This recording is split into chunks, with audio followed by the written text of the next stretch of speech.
Praise lord. దేవుని వాక్యం నుండి విలాప వాక్యముల గ్రంథము 3వ అధ్యాయము 23వ వచనం చదువుకుందాం. అనుదినము నూతనముగా ఆయన వాత్సల్యత పుట్టుచున్నది, నీవు ఎంతైనా నమ్మదగిన వాడవు. కట్టిక చీకటి, ఒక్క మాత్రం రవ్వంతా కూడా వెలుగు లేనటువంటి పరిస్థితి, నిరీక్షణ లేదు, మాంసము చర్మానికి క్షీణించిపోతుంది, విషయము చుట్టి ఉంది, బరువైన సంఖ్యలు. ఇటువంటి పరిస్థితుల్లో ఉన్నప్పుడు మరి దేవుని బతిమాలుకుంటున్నాడు, దేవుని వేడుకుంటున్నారు. ఎందుకంటే యెరూషలేము దేవాలయం కూలిపోయింది, మన చుట్టూ ఉన్న పరిస్థితులు భయంకరంగా ఉంటాయి, భారంగా ఉంటాయి, మధ్యరాత్రి కటిక చీకటి లాంటి పరిస్థితులు ఉంటాయి, ఎటు చూసినా వెలుగు కనపడదు, జవాబు కనపడదు, సమాధానం ఎక్కడి నుంచి వస్తుందో తెలియదు. ఇటువంటి పరిస్థితుల్లో దేవునికి మొరపెడుతున్నాడు. ఆయన వాత్సల్యత మనతో ఉంది, అయినా కూడా మనం నిర్మూలం కానిటువంటి పరిస్థితి. మన ఇంత పరిస్థితుల్లో ఉన్నా కూడా దేవుడు మనల్ని వదిలిపెట్టాడు అన్న సందర్భం కాదు.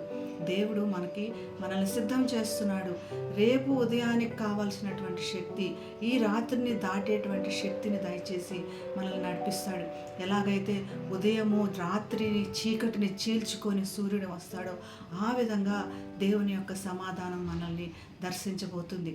వారి చుట్టూ యెరూషలేము దేవాలయం యొక్క శిథిలాలు కనపడుతున్నాయి, అయినప్పటికీ వారికి నిరీక్షణ ఉంది.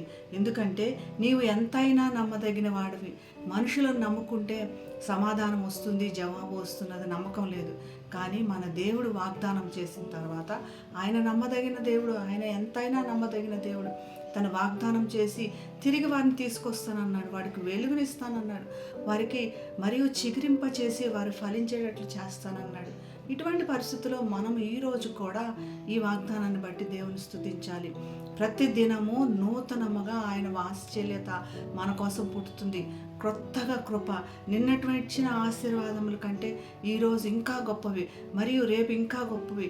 ఈ ఆశీర్వాదం పొందుకోవడానికి మనం సిద్ధంగా ఉన్నామా? ఎందుకంటే ఆయన ఎంతైనా నమ్మదగిన వాడు. ప్రార్థన చేసుకుందాం. పరిశుద్ధమైన యేసయ్య, నీవెంతైనా నమ్మదగిన దేవుడు, మా దేవుడిగా ఉన్నందుకు నీ కృతజ్ఞతలు ప్రభా. మా చుట్టూ ఉన్న పరిస్థితులు ప్రభా చీకటిలాగా, బరువైన సంఖ్యలలాగా, మరి విషయములాగా మా చుట్టూ కమ్మి ఉన్నప్పటికీ నీవు ఎంతైనా నమ్మదగిన దేవుడు ప్రభా.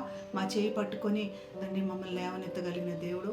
ఉదయం చీకటిని చీల్చి సాయంత్రం ఏడుపు వచ్చినను, రాత్రి ఉండినాను, ఉదయం సంతోషంతో మమ్మల్ని ఎదుర్కొనగలిగిన దేవుడు, నీకు వందనాలు చెల్లిస్తూ యేసు నామమున ప్రార్థిస్తున్నాం తండ్రి. Amen. Have a blessed day. God bless you.